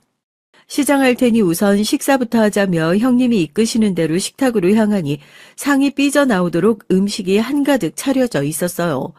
항상 바빠서 얼굴 보기도 힘든 분인데 예비 동생 부부 대접한다고 고생하셨을 생각을 하니 조금 안쓰럽기도 감사하기도 했습니다. 아, 뭘 이렇게나 많이 준비해 주셨어요. 음식하는 게 보통 일이 아닌데 너무 고생하셨겠어요. 아, 그거 남편이 한 거예요? 순간 분위기가 싸해졌습니다. 요리야 당연히 형님이 하실 수도 있는 거죠. 그런데 묘하게 너 때문에 내가 그런 수고로운 일을 할 리가 없지 않느냐는 삐딱한 태도가 느껴졌어요. 저만 그렇게 느꼈던 건 아니었던지 신랑과 형님의 얼굴에도 당혹감이 스쳤습니다. 아, 내가 요리가 취미라서 변변찮은 솜씨긴 하지만 그래도 우리 재수 씨 집에서 처음 대접하는 건데 힘 좀 줘봤어요. 이 사람이 병원 때문에 바빠서 요리를 많이 안 해봤거든. 그래도 내가 조금 나으니까 입맛에 맞았으면 좋겠네. 그래, 내가 너무 예민하게 받아들인 거겠지. 식구들끼리 얼굴도 다 봤겠다. 결혼도 결정됐는데 이제 와서 어깃장 놓을 것도 아닐 거고. 그냥 원래 말투가 저런가 보다 하고 조금은 찝찝한 마음을 완전히 물리치진 못하고 식탁에 앉았습니다. 약간 어색해진 분위기를 풀어보려고 형님과 신랑은 연신 제 앞에 반찬을 밀어주며 분위기를 바꿔보려 애를 썼어요. 저번에 식사할 때 보니까 생선 잘 먹길래 졸여봤어요. 오늘 아침에 직접 수산시장에서 사온 거니까 먹을만 할 거야. 많이 들어요. 네, 감사합니다. 생선조림 너무 맛있어요. 아주버님이 이렇게 요리 잘하시는 줄 몰랐네요. 형님 너무 좋으시겠어요. 우리 형이 동생들 먹인다고 어렸을 때부터 이것저것 맛있는 거 많이 만들어줬어. 못 만드는 게 없다니까. 맛있지? 이렇게 세 사람이 대화를 짜내가며 분위기를 풀어보려 애쓰는 내내 예비 동선 혼자 뚱하니 깨작깨작 젓가락질만 해댔죠. 이쯤 되니 눈치를 안 채려고 해도 안 챌 수가 없었어요. 아, 나 뭔가 단단히 눈밖에 난 모양이로구나. 문제는 아무리 생각해도 도대체 뭐 때문에 눈밖에 난 건지 알 수가 없다는 겁니다. 예비 동서를 본 건 일주일 전 상견례 날이 처음이었어요. 그 후로 직접 연락을 한 적도 없거니와 나쁜 인상은커녕 아예 어떤 인상을 줄 만한 시간적인 여유도 없었으니까요. 그렇다고 제게 그리 살뜰하게 대해주는 형님께서 예비 동서에게 저에 대한 무슨 나쁜 말을 전했을 것 같지도 않았고요. 여기까지 생각이 미치자 차라리 기분이 차분해졌습니다. 아무리 생각해도 내가 잘못한 것이 없다면 내가 딱히 꿀릴 것도 없잖아요. 사실 그동안 신랑의 가족분들이 모두 절 반겨주시고 좋아해 주시는 게 운이 좋았던 거지 내가 딱히 마음에 들지 않을 수도 있는 거지 싶었습니다. 그리고 그게 이제야 만나게 된 예비 동서일 뿐인 거죠. 그렇게 생각을 정리하는 동안 어찌어찌 식사가 마무리됐어요. 식사 내내 뚱해 있던 예비 동선 갑자기 집 구경을 시켜주겠다며 절 불러냈습니다. 올 것이 왔구나 싶었죠. 평소 자잘한 부분까지 배려가 몸에 배인 사람답게 예민하게 이상기류를 눈치챈 신랑이 슬쩍 끼어들었지만 말 없이 신랑의 손을 꽉 잡아 말렸습니다. 어차피 한 번은 맞닥뜨려야 할 상황, 차라리 내가 마음에 들지 않는 이유라도 시원하게 들어야 직성이 풀릴 것 같았어요. 집이 너무 예쁘고 깔끔해요. 병원 일도 많이 바쁘시다고 들었는데 집까지 이렇게 예쁘게 관리하시고 정말 대단하세요. 관리해주는 사람 따로 있다니까? 병원 때문에 바쁜데 여기까지 신경 쓸 시간 어디 있겠어요? 둘만 남게 되자 더 노골적으로 느껴지는 적의에 은근한 반말, 이제 의심의 여지가 없었어요. 이 사람이 날 싫어한다는 걸 감출 생각조차 없는 거구나. 그렇다면 굳이 이 사람에게 잘 보이기 위해 괜한 에너지 소비할 생각이 없었습니다. 지금까지 일해오면서 정말 별의별 사람들을 다 겪었고 모든 사람들이 날 좋아할 수는 없다는 건 너무나 절절하게 경험해 왔어요. 또 그런 사람에게 일일이 상처받지 않을 만큼은 단단해져 있었고요. 그렇다면 예의는 지키되 비굴해지진 말자, 먼저 선을 넘지는 않지만 할 말은 하자, 그렇게 마음 먹었습니다. 집은 도련님이 하기로 한 건가? 요새 남자가 혼자 집 해오는 경우 없는 거 알죠? 여태 직장 다녔다니까 그래도 좀 모으긴 했을 텐데. 그래도 이만한 집 할 정도는 안 되지 않나? 집은 욕심 안 부리고 저희 형편에 맞춰서 함께 준비하기로 했어요. 그 사람 지금까지 성실하게 직장 생활을 했고 말씀하신 대로 저도 지금까지 쉰 적 없이 꾸준히 일해서 어디에 손 벌리지 않고 저희 둘이서 충분히 해나갈 수 있습니다. 손 벌리는 거야 당연히 안 되지. 어른분들도 본인들 노후 대비해야 되는데 보탬이 되면 모를까. 굳이 직접 집 구경을 시켜주겠다며 저만 따로 불러낸 이유를 알 것 같았어요. 한마디로 너 이 집 정도 못 구해오지? 이거였겠죠. 사실 틀린 말은 아니었습니다. 요새 집값이야 굳이 제가 말을 얹지 않아도 내 집 마련이 쉽지 않다는 건 다들 아실 테니까요. 그래도 말한 대로 지금껏 제 직업에 자부심을 느끼고 열심히 쉬지 않고 일해왔고 제가 가진 것 이상을 욕심내는 허영을 부릴 생각도 없었어요. 신랑과 지금처럼 성실히 살아가면 형님 댁만큼 넓은 평수는 아니어도 가정을 꾸리기에 부족하지 않을 정도의 집은 저희끼리 충분히 마련할 수 있었죠. 그리고 전 지금도 그것에 한치의 부끄러움도 없었습니다. 동네 병원에서 간호사 한다면서요? 안 봐도 뻔히 박봉일 텐데 어떻게 도련님 같은 사람을 다 만났네요? 아, 네. 그 사람이 절 좋게 봐줘서 지금까지 잘 지내고 있어요. 가족분들도 다들 반겨주셔서 참 감사해요. 요즘 좋은 사람 만나기가 쉽지 않잖아요. 형님이랑도 같은 의료인들끼리 공감대도 많을 테고 잘 지내고 싶어요. 앞으로 잘 부탁드릴게요. 같은 의료인? 아직 집 구경하는 중이야. 후식 준비해뒀어. 형수님도 얼른 같이 가세요. 혹여 제가 당하고 있지는 않을까 금세 따라붙은 신랑 덕에 대화는 거기에서 끝이 났습니다. 뒤통수에 따갑게 달라붙는 시선이 느껴졌지만 뒤돌아보지 않고 신랑과 자리를 떴죠. 그날 예비동사와의 대화는 그게 마지막이었고요.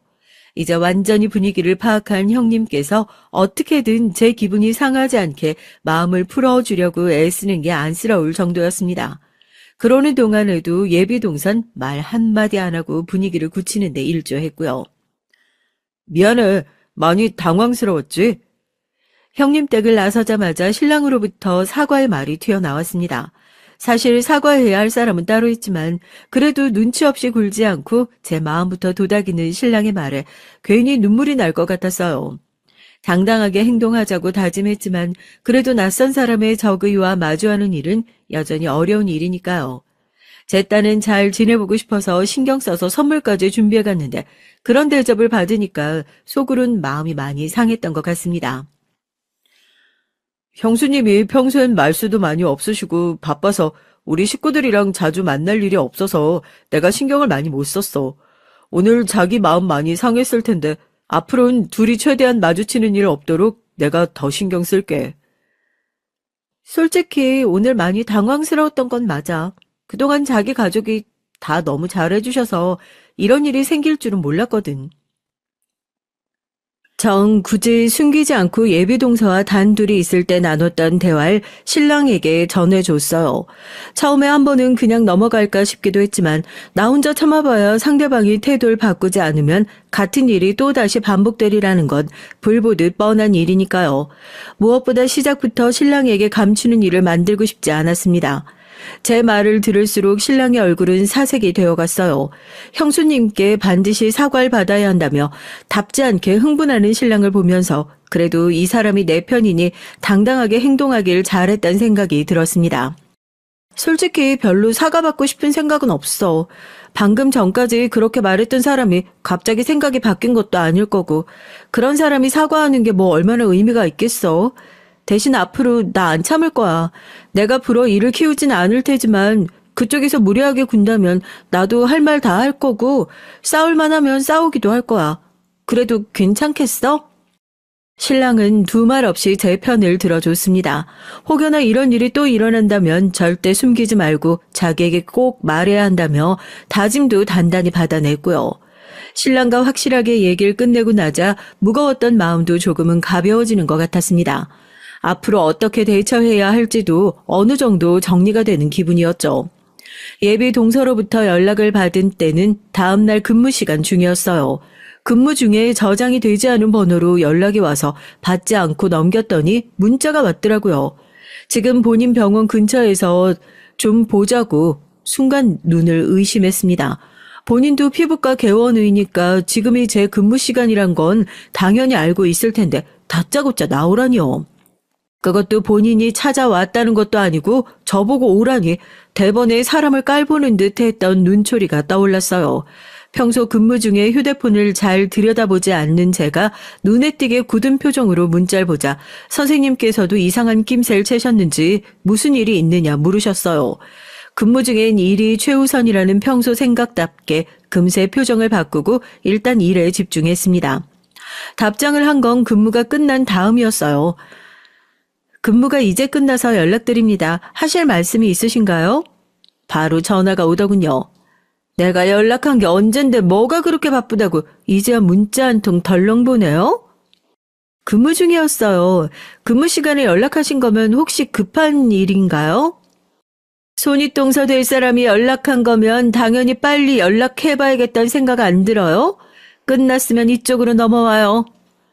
손윗동서 될 사람이라도 이제 겨우 2번 본 사람이 사람을 이렇게 오라가라 해도 되는 건가요? 기가 찰 노릇이었습니다. 할 말은 굴뚝 같았지만 무려 평일 근무 시간에 당장 나오라는 소리를 해가며 해야 할 말이라는 게 대체 뭔가 싶어 일단 알았다고 했죠. 그 와중에도 병원 주소는 안 보내고 병원 이름만 덜렁 얘기해서 검색을 하고 있자니 이게 대체 뭐 하는 짓인가 싶더라고요. 어이가 없었지만 이 갑작스러운 사태에 대한 자초지종을 신랑에게 톡으로 남겨두고 약속 장소인 예비동서 병원 맞은편의 카페로 들어갔죠. 바로 본인 병원 앞인데도 미리 나와 있진 않았는지 예비동서의 모습은 보이지 않았습니다. 도착했다는 전화에도 좀 기다리라더니 30분이 다 되어서야 멋있은 표정으로 카페 문을 열고 들어오는 예비동서의 모습을 볼 수 있었어요. 느릿느릿 제 쪽으로 걸어온 예비동선 제 맞은편에 팔짱을 끼고 앉더니 한참을 말없이 절 쳐다봤습니다. 꼭 말로만 듣던 못된 시어머니 같더라고요. 정작 진짜 시어머니가 될 분의 선한 눈매가 떠오르자 어떻게든 제 길을 죽이려 드는 제 눈앞의 예비동서의 모습이 가당찮게 느껴졌어요. 그때였습니다. 진짜 결혼할 거예요? 순간 이게 무슨 소린가 싶었죠. 무슨 말씀이신가요? 결혼 진짜 할 생각이냐고요.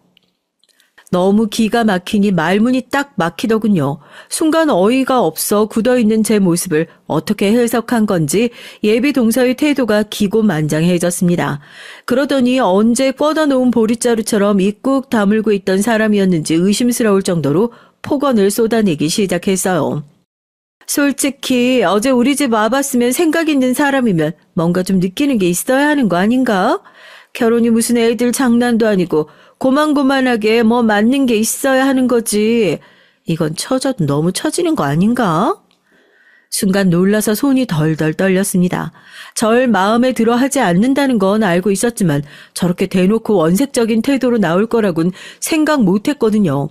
요즘 세상에 부모 반대도 저렇게까지는 안 하겠다 싶을 판에 손윗동서가 저렇게 몰상식하게 본인 시동생 결혼을 파투 내겠다며 상대방을 따로 불러내서 대거리를 한다는 게 제 상식으론 도저히 이해가 가지 않았어요.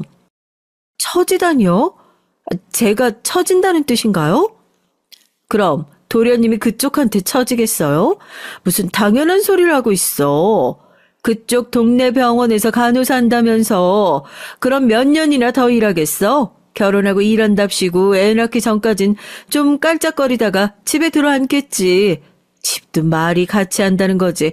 몇 년 일하다가 집에 들어앉으면 결국 그 집 다 우리 도련님이 해오는 거 아니야? 나 결혼할 땐 한창 개혼한다고 정신없을 때에도 집 딱 반반 맞춰서 해왔어. 사람이 처지면 인간적으로 챙겨올 거라도 챙겨와야 기본 예의 아니에요? 요샌 다들 왜 이렇게 양심이 없나 몰라? 양심? 그럼 양심이 없지. 지금 그쪽 태도가 양심 있는 사람 태도예요. 애초에 직업도 그래. 내가 진짜 저번에 기가 막혀서 같은 의료인? 누구랑 비교하는 거야 진짜? 이봐요. 그쪽이랑 내가 같은 의료인이에요? 의사랑 간호사가 같은 의료인? 지금 여기 있는 사람 아무나 붙잡고 물어봐. 누가 의사랑 동네 간호사를 같은 의료인이라고 하나? 양심이 없으면 주제 파악이라도 제대로 하든가. 기도 안 차게 진짜. 말 같지도 않은 말이 이어질수록 뒷목이 뻐근해졌습니다. 도대체 저 사람은 뭐가 문제인 걸까요? 본인이 하는 말이 잘못된 말이라는 인식조차 없는 것 같았어요. 전 간호사라는 제 직업에 사명과 자부심을 가지고 일해왔습니다. 일이 힘들지 않았다고 하면 거짓말이겠지만 제 적성에도 잘 맞았고요. 간혹 저 사람처럼 간호사라는 직업을 낮잡아 보는 사람들도 덜어 있었지만 그런 그릇된 생각에 흔들리지 않을 정도로 아무나 할 수 없는 직업이라는 확신을 가지고 살아왔죠. 또한 그러한 제 믿음을 더 단단하게 만들기 위해 일하는 와중에도 틈틈이 공부를 게을리하지 않았어요. 간호사는 의료계 종사자로서 전문 지식을 가지고 환자를 대하는 엄연한 전문직입니다. 절대로 저런 몇 번 본 적 없는 사람에게 양심 운운하는 폭언을 들어가며 인격적인 모독을 당할 만한 일이 아니었기에 더더욱 예비동사의 말을 들어줄 수가 없었어요. 형님이 간호사를 어떻게 생각하시는 줄은 잘 알겠네요. 그 생각에 동의할 생각도 없지만 그렇다고 한들 형님이 저한테 이런 식으로 무례하게 굴 권리는 없어요. 결혼을 결정한 당사자인 저랑 땡땡씨가 그렇게 생각하지 않고 결혼 후에 일을 어떻게 해야 할지도 저희 두 사람이 결정할 문제이지 제3자인 형님이 이래라 저래라 할 문제가 아니잖아요. 절 몇 번이나 보셨다고 제가 결혼하고 몇 년 있다 일 관두고 집에 들어앉을지는 어떻게 확신하고 그런 말씀을 하시는지 저도 모르겠고 양심 운운하시는 건 정말 선을 넘어도 한참 넘으셨어요. 더더욱 전 제가 처진다는 생각은 단 한 번도 해본 적 없습니다. 제 말이 이어질수록 상대방의 얼굴이 시뻘겋게 달아오르기 시작했습니다. 분노로 가득 찬 눈은 마치 감이라는 말을 내뱉는 것 같더라고요. 상대가 흥분하는 걸 보자 오히려 아까의 당황한 마음이 침착하게 가라앉는 것 같았습니다. 저도 그 사람도 똑같이 직장 생활하는 사람이고 무슨 수준 차이가 그렇게 난다는 건지 이해가 가지 않지만 애초에 사람이 사람한테 처진이 많이 하는 소리를 하는 것 자체가 무례한 거라고요. 도대체 형님이 무슨 권리로 저한테 이런 말도 안 되는 소리를 하고 사람을 상처 주려고 하세요? 제 말의 어느 부분에 버튼이 눌린 건지 예비 동서의 눈이 순간 뒤집히는 게 보였어요. 그러더니 이내 주변 사람들이 있는 것도 아랑곳하지 않고 고래고래 소리를 질러대기 시작했습니다. 권리? 그럼 너보다 이 집 식구로 산 나한테 권리가 있지. 아직 들어오지도 않은 너한테 권리가 있겠어? 사람 말 따박따박 말꼬리 잡아가며 말대꾸하면서 곧 죽어도 형님 소리 하는 것도 마음에 안 들어. 결혼할지 안 할지도 모르는데 내가 왜 네 형님이야? 이쯤 되니 이제 이건 대화가 아니었어요. 대화할 생각이 없는 상대와 대화를 시도하는 것만큼 힘 빠지는 일도 드물죠. 그때였습니다. 그만하고 형수님 바꿔. 순간 찬물을 끼얹은 것처럼 주변이 순식간에 싸해졌어요. 아직 사태 파악이 채 되지 않았는데도 예비 동서의 낯빛이 새파랗게 질리는 것이 선명하게 보였습니다. 저도 더는 대화를 이어갈 생각이 없었기에 그저 한숨만 쉬고 엎어놓았던 휴대폰을 예비 동서에게 내밀었죠. 한참을 머뭇거리던 예비 동선 이 사태를 피할 방법이 없다는 걸 깨달았는지 이윽고 제 휴대폰을 받아들었습니다. 휴대폰을 받아든 예비 동서의 손이 덜덜 떨리는 건 말할 필요도 없었죠. 그 정신없는 와중에도 저한테 망신당하는 꼴은 들키기 싫었는지 스피커폰 기능을 해제하고 귀에 스마트폰을 갖다 댔어요. 아무 말도 하지 않고 그저 신랑이 하는 말을 듣는 예비 동서의 시시각각으로 변하는 얼굴이 제법 볼만했습니다. 도대체 무슨 말을 하길래 아까 내게 보였던 그 오만방자한 태도는 쏙 들어가고 불쌍하기 짝이 없는 꼴이 됐는지 순간 측은한 마음까지 들기도 했지만 다시 직전에 아득바득 절 깔아뭉개지 못해 안달이던 모습을 다시금 떠올리며 누가 누굴 걱정하나 지금 이런 상황에 처한 나나 걱정해야지 마음을 다잡았죠. 통화가 끝났는지 예비동선 제 쪽은 쳐다보지도 않고 테이블에 스마트폰을 올려두곤 황급히 자리를 떠났어요. 전 아직 끊어지지 않은 전화를 붙들고 대체 무슨 말을 했냐 물었지만 신랑은 묵묵부답이었습니다. 그 난리를 통화로 다 전해 들었으니 신랑도 제게 얼마나 민망했겠어요. 그저 데리러 올 테니 조금만 기다리라는 말로 통화를 마쳤습니다. 사실 저도 통화를 할 생각까지 못했어요. 그래도 무슨 말을 듣게 될진 모르겠으니 녹음 정도는 생각해봤지만 약속 장소로 나오기 전 보낸 톡을 확인한 신랑의 태도는 단호했습니다. 처음엔 아예 본인도 같이 나가겠다고 하는 걸 한사코 말렸죠. 가뜩이나 날 도끼는 두고 보는 시동생이 같이 나오면 또 나를 뭐라고 생각하겠느냐. 자기가 같이 나가면 나한테 하려던 말을 그대로 하겠느냐. 겨우겨우 뜯어 말린 결론이 통화 연결이었습니다. 도대체 무슨 말씀을 하시려고 너한테 이렇게까지 경우 없이 행동하시는 건지 나도 직접 들어봐야 되겠다는 신랑의 성화를 도저히 잠재울 수가 없었거든요. 그 결과 이렇게까지 참담하리라고는 저도 예상하지 못했지만요. 절 데리러 온 신랑은 제 앞에서 차마 고개를 들지 못했어요. 한참을 말을 잇지 못하던 그는 미안하다는 말만 되풀이 하더군요. 본인 잘못도 아닌데 생각지도 못한 예비동서 때문에 자신도 당혹스러울 그가 몸둘 바를 몰라 하자 보는 저도 속이 상했어요. 앞으로 형수님 연락은 일절 받지 마. 그럴 일도 없겠지만 혹여나 연락을 해야 할 일이 생기더라도 내가 다 알아서 할게. 앞으로 절대 부딪히는 일 없도록 할게. 미안해 정말. 저 역시 더는 이런 피로한 일을 겪고 싶지가 않았기에 신랑이 하자는 대로 따르기로 했어요. 신랑의 가족들 모두와 정말 잘 지내고 싶었던 건 진심이었지만 제 직업적 인간적 자존감까지 깎아가며 절 조금도 존중하지 않는 사람에게 숙이고 싶지 않았습니다. 게다가 제가 그럴 의지가 있었다 하더라도 상대방의 태도가 변하지 않는 이상 계속해서 이런 상황이 반복될 것이고 그건 형님과 각별한 사이인 신랑에게도 분명 상처가 될 만한 일이었으니까요. 그렇게 소동은 일단락되는 듯 했어요. 예비 동서로부터 또다시 연락을 받기 전까진요. 너 야비하게 도련님까지 끌고 들어오더니 내 남편한테까지 쪼르르 일러바쳤니? 네 결혼 깨질까봐 남의 가정 파탄 내겠다는 거야 뭐야? 뭐 이런 독해 빠진 게 다 있어? 갑자기 벼락같이 들이친 호통에 어안이 벙벙해졌어요. 신랑과 얘기를 한 후로 몇 번 예비동서 휴대폰으로 연락이 왔지만 받지 않고 잊고 있었는데 제가 연락을 받지 않으니 모르는 번호로 연락을 해온 모양이었습니다. 형님이세요? 저번에 그렇게 쏟아내고도 아직 할 말이 남으셨어요? 계속 그런 식으로 말씀하실 거면 전 더 할 말 없으니 이만 끊겠습니다. 별것도 아닌 게 건방지게 동네 간호사나 하는 주제에 뭘 믿고 나한테 이따위로 굴어? 너 동네 장사 한 다리 건너 하나면 다 아는 사람이야. 그나마 지금 다니는 데서도 잘리고 싶어? 이런 싸가지 없는. 더 듣지 않고 전화를 끊어버렸어요. 아주 말끝마다 동네 간호사. 이쯤 되면 진짜 해보자는 거지 싶었습니다. 자기가 뭐 얼마나 대단한 의사길래 다른 병원 간호사 밥줄까지 끝내 만에 함부로 말하는지 화가 머리끝까지 뻗쳐올랐죠. 제 나름대로는 10년 넘게 성실하게 경력 쌓으면서 믿을 만한 의사 선생님께 인정받아 옮겨온 자리였습니다. 그런 제 노력을 제대로 알지도 못하는 사람이 폄하하는 게 마치 제 인생 자체를 부정당하는 기분이었어요. 동네 간호사가 뭐 어때서요? 당장 본인도 동네 간호사 도움받으면서 병원 꾸리고 있을 텐데 이런 식의 몰상식한 태도는 도저히 용납할 수가 없었습니다. 여러분이라면 가만히 참고 계실 수 있으신가요? 네, 저는 더는 참지 않기로 했습니다.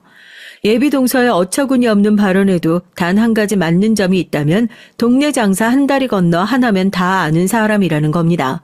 물론 그건 예비동서에게도 예외가 아니죠. 간호사 밥줄을 그렇게 함부로 경솔하게 언급하는 사람이 본인 병원 간호사라고 극진히 대접해 줄까요? 전 그날 바로 피부과에서 근무하는 동료 간호사들에게 연락을 돌렸죠. 예비동서의 피부과가 제가 근무하는 지역과 그리 멀지 않은 탓에 연결고리는 금방 찾을 수 있었습니다. 아니나 다를까 그간의 전적이 아주 화려하더군요. 전공의 과정이 끝나자마자 전문의 과정을 거치지 않고 페이덕터로 다른 개원의 밑에서 여러 번 자리를 옮겨가며 일하다 3년 전에 자신의 병원을 개원했다고 하더라고요.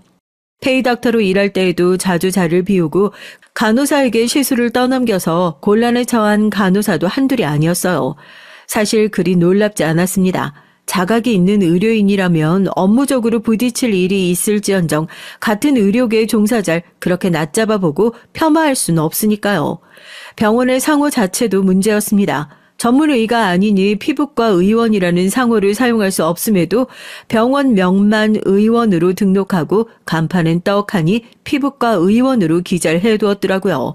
환자들로 하여금 전문의가 직접 진료한다는 착각을 유도하는 흔한 편법이었어요.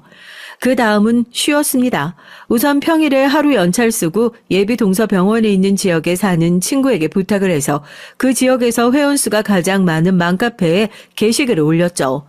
피부과 전문의가 아님에도 불구하고 간판에 떡하니 피부과 의원으로 기재해 소비자들을 우롱하는 어느 동네 피부과에 대해서 말이죠. 당연히 누구나 피부를 전문으로 다루는 피부과 전문의에게 진료와 치료를 받고 싶지 않겠어요. 다만 일반 소비자 입장에선 그 차이를 직접 확인하기 쉽지 않으니 모르고 병원에 가는 경우가 대부분입니다. 그러나 모르면 몰랐을까 전문의도 아닌데 마치 전문의인 척 교묘하게 환자들을 속여 병원을 운영했다는 사실을 알게 된다면 어느 누가 그 병원을 다시 찾으려고 할까요? 글을 올린 뒤 전 곧장 예비동서의 병원으로 향했습니다. 그렇게 오라가라 성화를 해댔는데 한 번 못 가줄 것도 없죠. 병원 입구를 박차고 들어가자 평일 오후 시간대였는데도 제법 환자들이 많았어요. 전 진료실 쪽은 쳐다보지도 않고 바로 시술실로 향했습니다. 역시 예상하던 풍경이 그대로 펼쳐져 있더군요. 그 다음은 망설이지 않고 곧장 원장실 문을 열었죠. 벌컥 문을 열어젖히자 진료 중간 잠시 뜨는 시간이었던지 혼자 앉아있던 예비동서가 놀라 눈을 동그랗게 뜨고 절 쳐다봤어요. 잠시 상황을 파악하다 이내 경악하는 표정이 되어 입을 열려는 예비동서보다 제가 먼저 선수를 쳤습니다. 이 병원에선 의사가 직접 시술 안 하나 보죠? 쩌렁쩌렁한 제 목소리에 일순간 병원 안의 모든 시선이 제게로 꽂혔어요. 순간 멈칫한 예비동서가 눈에 띄게 당황한 낯빛으로 제 말을 끊으려 했지만 아랑곳하지 않고 제 할 말 이어나갔습니다.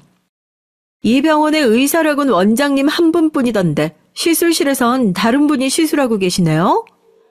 갑작스러운 저의 등장으로 조용해졌던 병원 안이 웅성웅성 소란스러워지기 시작했어요.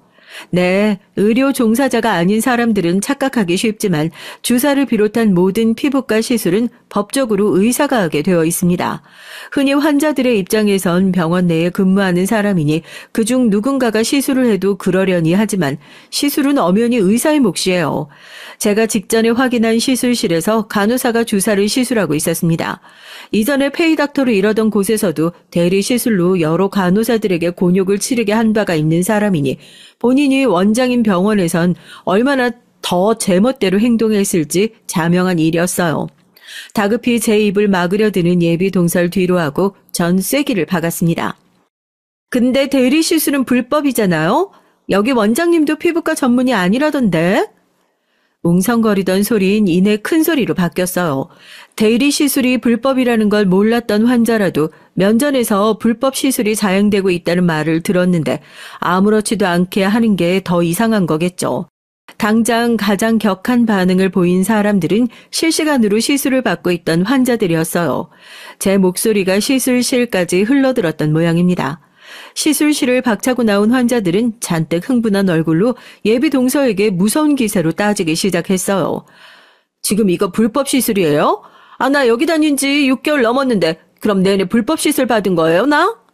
나 얼굴에 무슨 문제 생기면 당신이 책임질 거야. 여기 갖다 바친 돈이 얼만데 그럼 이때까지 시술도 직접 안 하고 내 돈 꽁으로 먹었다는 거야? 여기 피부과 의원이라길래 당연히 피부과 의사가 진료하는 줄 알았지. 그럼 피부과 의사도 아니면서 속이고 장사한 거야? 마침 사람이 많았던 만큼 소라는 걷잡을 수 없이 커졌습니다. 예비 동서의 병원은 그동안 지역에서 제법 자리를 잡은 모양이었어요. 처음 들어설 때 목적이 확실했던 만큼 보이지 않던 것들이 할 말을 하고 나자 다시 보이기 시작했습니다. 의사는 본인 하나뿐이었지만 간호사 수도 여러 대였고 혼자서 개원한 병원치곤 제법 규모가 큰 편이었어요. 이 정도 병원에서 저 정도 환자 수면 수입이 적은 편도 아닐 텐데 그렇게 일이 하기 싫었으면 차라리 페이닥터라도 들여 합법 시술을 할 일이지라고 생각하며 속으로 혀를 찼죠. 그러곤 동병상련의 마음으로 이 당황스러운 상황 속에서 이리 뛰고 저리 뛰는 가엾은 간호사들을 바라봤습니다. 아무리 원장의 지시사항을 거부할 수 없는 간호사의 입장이라 할지라도 불법 시술 장면을 환자들에게 적나라하게 노출당한 직후니 그들도 마른 하늘에 날벼락 맞은 꼴이었을 테니까요. 그 와중에도 성난 시술 환자들의 항의는 도무지 잦아들 줄을 몰랐어요. 불법 시술에 무슨 돈을 내? 환불해. 당장 환불해. 오늘 것만 말하는 게 아니라 그동안 냈던 것도 싹 다 돌려받아야 돼. 사람이 이렇게 많은데 겁도 없이 불법 시술하는데 이전이라고 안 했겠어? 저거 의사 가운데 싹 다 벗겨버려야 돼. 환자들도 동네 사람들이다 보니 죄다 건너 아는 사이로 보였죠. 아는 사람들끼리 서로 쿵짝이 맞아 쉴 틈 없이 몰아붙이니 거기서 제가 뭘 더 할 일도 없었습니다. 어리둥절하게 상황을 지켜보던 대개 환자들도 슬그머니 병원 밖으로 나서기 시작했어요. 동네 장사에서 성난 동네 소비자만큼 무서운 것도 없죠. 이제 저들이 소문에 날개를 달아줄 겁니다. 갑작스럽게 맞닥뜨린 상황에 제대로 대꾸도 못하는 예비동설 지그시 바라보곤 전 병원 문을 나섰어요. 상견례에서부터 오늘에 이르기까지 비록 짧은 기간이긴 했지만 제 나름대로 마음에 맺힌 게 많은 만큼 속이 시원하지 않을까 했는데 생각만큼 극적인 기분이 들진 않았어요. 제가 예비동서에 병원에 대한 게시글을 올리고 병원까지 찾아와 말 몇 마디를 더 보태긴 했지만 이야기한 건 모두 사실 그대로일 뿐이고 그걸 예비동서가 제게 진심 어린 사과의 말을 건네거나 반성할 일은 없다는 걸 잘 알고 있었기 때문인지도 모릅니다. 단지 도대체 왜 그렇게까지 처음 보는 내게 적개심을 가지고 내 행복을 깨트리려고 안간힘을 썼을까 입맛이 썼어요. 그렇게 생각이 잠겨있던 전 누군가 팔을 획 채는 느낌에 정신을 번쩍 차렸습니다. 너 무슨 억하심정으로 여기까지 와서 내 병원에 깽판을 놔? 아직도 저 스스로를 피해자라고 생각하는 모양이었어요. 아, 이 사람은 사태가 이 지경까지 와도 반성하지 않는구나. 전 제 팔을 붙든 예비동서의 팔을 차갑게 뿌리치곤 비로소 하고 싶던 말을 이어갔습니다. 저 아주버님께 고자질한 적 없어요. 뭐? 아주버님한테 형님이 한 말들 고자질한 적 없다고요. 예비동서에게 전화로 폭언을 들은 이후 신랑에게 들은 바론 예비동서의 만행이 형님께 전해진 건 신랑으로부터였습니다. 저와 예비동서 간 연락을 차단하려면 다른 사람은 몰라도 형님에겐 상황을 전해야 했을 테니까요. 신랑은 그날 카페에서 있었던 일을 처음부터 끝까지 통화 녹음해 두었다고 하더라고요. 신랑 역시 이 일로 형님과의 사이가 틀어질까 염려가 됐지만 그럼에도 자신을 믿고 결혼을 진행하기로 결심한 절 생각하고 형님에게 통화 녹음을 들려드렸다고 합니다. 거기까진 생각을 못했던 전 사실을 알고 당황했지만 신랑은 아무리 생각해도 그것보다 더 상황을 정확하게 전달할 방법이 없다고 생각했다고 말했어요. 그러니까 아주버님께서 들으신 말은 전부 형님에게서 나온 말이지 제 입에서 나온 말은 하나도 없어요. 애초에 전 형님 가정이 어떻게 되든 형님한테 관심이 없어요. 그러니 원망하려거든 제가 아니라 스스로를 원망하셔야죠. 예비동서는 순간 할 말을 잃은 모양이었습니다. 예비동서와 형님 사이를 이간질한 사람이 저라고 한치의 의심도 하지 않은 것 같아 보였거든요. 아랑곳하지 않고 저는 제 할 말을 담담히 계속했어요. 동네 간호사를 무시하셔서 그래도 의료인으로서 자긍심을 지키실까 했는데 그것도 아니었네요. 애초에 형님은 절 무시할 수 있는 자격이 없는 사람이에요. 형님 같은 사람한테 비하당할 만큼 저 간호사로서 허투루 살지 않았어요. 제가 싫으셨으면 그냥 속으로 싫어하는 것만 하지 그러셨어요. 어차피 서로 피하려고 하면 충분히 피할 수 있었을 텐데. 지금은 아니지만 처음에 형님이랑 정말 잘 지내고 싶었던 건 진심이었어요. 이제부터 전 형님은 없는 분이라고 생각할 테니까 형님도 그렇게 알고 지내셨으면 좋겠네요. 제 할 말을 마친 전 후련한 마음으로 돌아섰습니다. 결말이 좋지 않았지만 그래도 나중에 마음에 맺히는 것 없도록 당사자에게 다 털어냈고 미련이 남을 것 같지도 않았죠. 물론 결혼을 준비하는 와중에 뜻하지 않게 겪지 않아도 될 좋지 않은 일들을 겪게 됐지만 모든 사람이 다 내 마음 같을 수는 없겠죠. 그 이후로 제가 맘카페에 올려뒀던 게시글을 따로 지우거나 하진 않았습니다. 이미 소문이야 퍼질 대로 퍼졌고 평판이 전부라고 해도 과언이 아닌 동네 장사에서 기만은 결코 용서받을 수 없는 잘못이었어요. 불법 대리 시술에 대한 신고도 이미 여러 차례 들어간 것으로 알고 있습니다.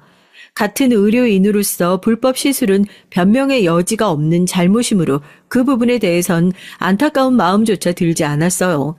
나중에 건너듣기론 간판에 쓰여있던 피부과 의원 명칭은 소리 소문 없이 내려갔다고 하더군요. 형님에게선 그 이후 따로 연락을 받았습니다. 신랑과 함께 간만에 뵌 형님은 그간 마음고생이 심하셨는지 많이 수척해 보이셨어요. 그날의 통화 녹음을 직접 들으셨으니 형님께서도 충격이 크셨겠죠. 의도한 일은 아니었지만 신랑과 형님 모두에게 상처를 남긴 것 같아 제 마음도 편치만은 않았습니다. 여러모로 송구한 마음에 어두워진 제 얼굴에 오히려 형님이 더 몸둘 바를 몰라 하셨어요. 형님은 제 얼굴을 보기 민망해 하시면서도 사과와 함께 사정을 설명해 주셨습니다. 그 사람이 유복하게 자라긴 했어도 형제도 없고 부모님께서도 살가운 분들이 아니시라 모난 부분이 좀 있어요. 내가 결혼할 때에도 내가 그 사람보다 조건이 처지니 망설였는데 그런 것 필요 없으니 완전한 제 사람이 되어달라고 해서 결혼했거든. 내 입장에선 늘 혼자 아등바등 하는 것 같아 안쓰럽기도 하고 내가 형제들이랑도 가깝고 부모님과도 각별하니 그것도 제 사람 뺏기는 기분이 들었나 봐. 내 나름대로는 우리 식구들이랑 잘 지내게 되면 좀 나아지려나 싶어서 애도 써봤는데 영 섞이질 못하더라고. 그래서 우리 가족들하고 잘 지내는 재수 씨가 더 질투 났나 봐. 그렇다고 해도 절대로 해서는 안 될 행동을 했지. 재수 씨한텐 정말 입이 10개라도 할 말이 없어요. 정말 미안합니다. 앞으로 재수 씨랑 불편할 일 절대 없을 거야. 세상에 사정 없는 사람이 누가 있을까요? 형님 말씀을 들으니 예비 동서에게 조금은 안타까운 마음이 들기도 했어요. 그러나 역시 형님 말씀처럼 그렇다고 해서 그런 행동을 하는 게 용납될 수는 없겠죠. 무엇보다 그 이후로 예비 동서에게 따로 사과의 말을 듣거나 하는 일은 없었습니다. 충분히 예상한 일이었기에 별다른 생각은 들지 않았어요. 그보다 이 일로 혹여나 신랑과 형님의 사이가 틀어지지 않을까 걱정했던 일이 일어나지 않았다는 것으로 만족하기로 했죠. 결과적으로 결혼식은 가족들의 사랑과 배려 속에서 행복하게 잘 치러졌습니다. 이젠 정말로 법적으로 제 손윗 동서가 된 예비 동서만 빼고요. 그 과정을 가족들에게 이해시키기 위해서 신랑과 형님이 나머지 가족분들에게 어떤 얘기를 했는지 전 구체적으로 알진 못해요. 신랑과 형님은 제게 했던 약속 그대로 이후로 제가 동서 때문에 불편할 일은 일절 만들지 않았습니다. 가족들 역시 대강의 사정을 알게 된 듯 했지만 불어 제 앞에선 내색하지 않으려 하시는 게 눈에 보였어요. 저 역시 그 이후로 동서와 연락을 한다든가 직접 대면하는 일은 없었습니다. 여전히 절 살뜰하게 잘 챙겨주시는 시댁 가족들을 볼 때면 가끔 이 사이에서 어울리지 못했다는 동서가 문득 생각날 때도 있었지만 그저 이렇게 지내는 관계라는 것도 있는 거겠죠. 물론 모든 식구가 처음 만났을 때처럼 화목하게 오순도순 지낼 수 있다면 그보다 더 좋을 수는 없겠지만 절 위해서도 또 형님을 위해서도 서로 거리를 두고 각자의 삶을 살아가는 게 나을 수도 있다는 점을 받아들이고 지내기로 했습니다. 지금까지 이렇게 지내는 데에 큰 불만은 없어요. 저는 제 결혼 생활과 시댁 식구들과의 관계에 충분히 만족하고 있고 여전히 간호사로서 하루하루를 열심히 살아가고 있습니다.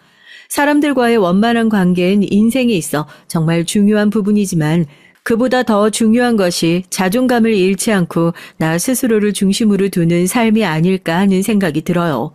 여러분들도 그 누구보다 나를 소중히 여기는 오늘을 살아가셨으면 좋겠습니다. 긴 얘기 들어주셔서 감사합니다. 오늘도 행복하시길 바랄게요.